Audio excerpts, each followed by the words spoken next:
Pirated SPG. Striktong patnubay at gabay ng magulang ang kailangan. Maaaring may masiselang tema, lengguwahe, karahasan, sexual, horror o droga na hindi angkop sa mga bata.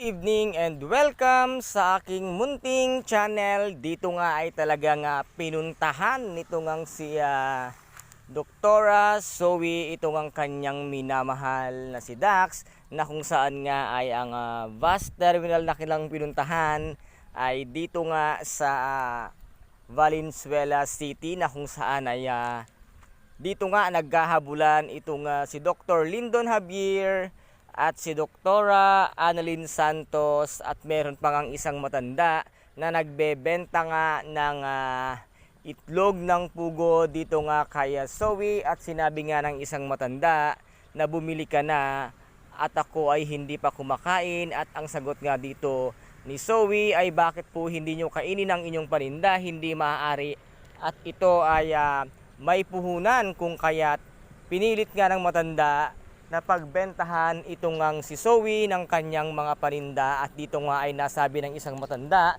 na siya raw ay nagdadalang tao, at laking gulat nga ni Zoe nang malamang siya ay nagdadalang tao. At nasabi nga ng matanda na napakaganda mo at siguradong sigurado ako na babae nga ang iyong magiging anak.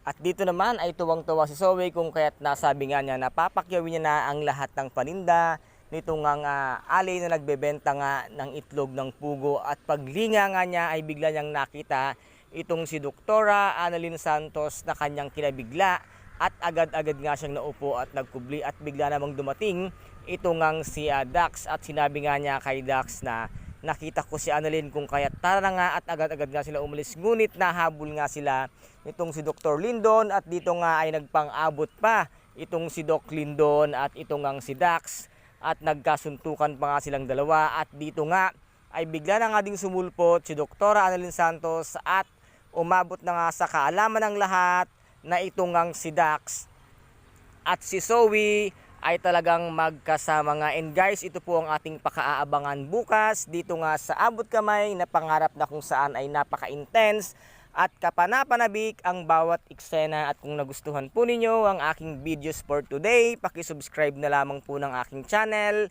paki-like and share para maging update kayo sa lahat ng gagawin kong videos. Maraming salamat po. Ingat, God bless, and bye-bye!